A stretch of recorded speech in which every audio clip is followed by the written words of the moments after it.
Friends, welcome back to Dwivedi GK Facts.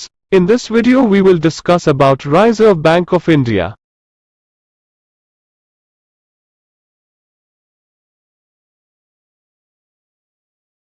स्थापना।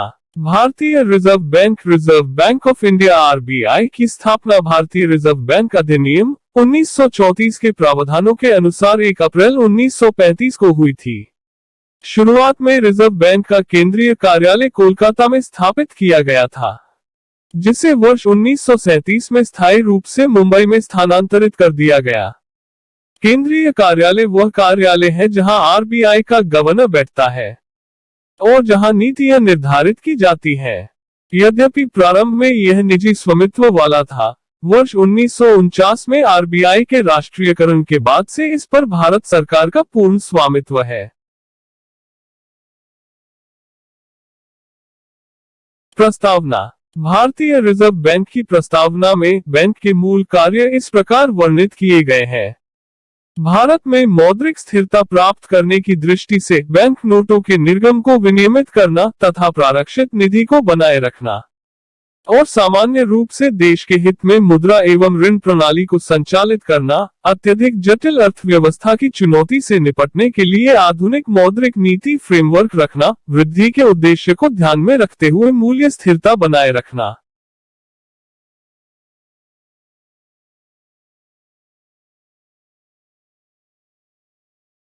केंद्रीय board. Reserve bank का कामकाज केंद्रीय निदेशक बोर्ड द्वारा शासित होता है।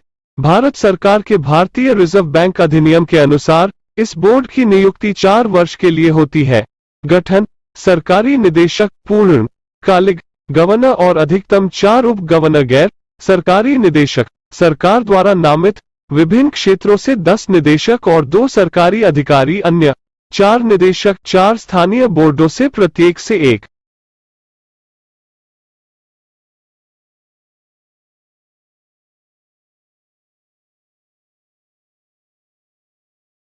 प्रमुख कार्य। 1. मौद्रिक प्राधिकारी, मॉनेटरी अथॉरिटी, मौद्रिक नीति तैयार कर उसका कार्यान्वयन और निगरानी करता है। उद्देश्य। विकास के उद्देश्य को ध्यान में रखते हुए मूल्य स्थिरता बनाए रखना। रिजर्व बैंक यह कार्य वित्तीय पर्यवेक्षण board for financial supervision BFS के दिशा निर्देशों के अनुसार करता है। इस बोर्ड की स्थापना भारतीय रिजर्व बैंक के केंद्रीय निदेशक बोर्ड की एक समिति के रूप में नवंबर 1994 में की गई थी।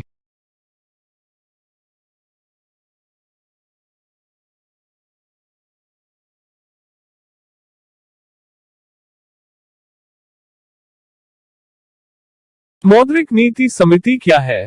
केंद्र सरकार द्वारा धारा 45(2) के तहत गठित मौद्रिक नीति समिति मॉनेटरी पॉलिसी कमेटी एमपीसी मुद्रास्फीति लक्ष्य को हासिल करने के लिए आवश्यक नीतिगत ब्याज दर निर्धारित करती है।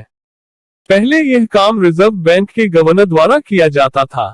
रिजर्व बैंक का मौद्रिक नीति विभाग मौद्रिक नीति निर्माण में इस समिति की सहायता करता है तथा अर्थव्यवस्था के सभी हितधारकों के विचारों और रिजर्व बैंक के विश्लेषणात्मक कार्य से नीतिगत रेपो दर पर निर्णय लेने की प्रक्रिया में योगदान करता है। वित्तीय प्रणाली का विनियामक और पर्यवेक्षक, regulator and supervisor of the financial system, banking परिचालन के लिए विस्तृत मानदंड निर्धारित करता है जिसके अंतर्गत देश की बैंकिंग और वित्तीय प्रणाली काम करती है। उद्देश्य प्रणाली में लोगों का विश्वास बनाए रखना, जमाकर्ताओं के हितों की रक्षा करना और आम जनता को किफायती बैंकिंग सेवाएं उपलब्ध कराना।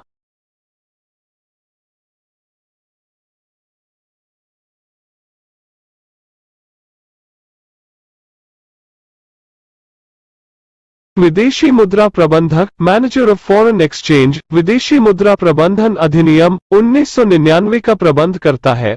उद्देश्य विदेश व्यापार और भुगतान को सुविधाजनक बनाना एवं भारत में विदेशी मुद्रा बाजार का क्रमिक विकास करना तथा उसे बनाए रखना।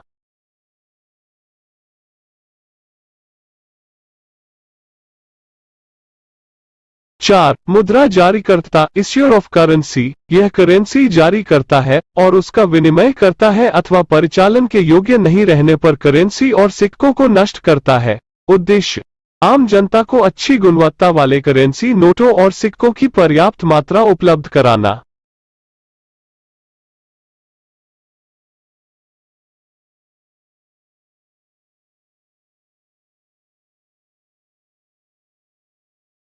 Thanks for watching.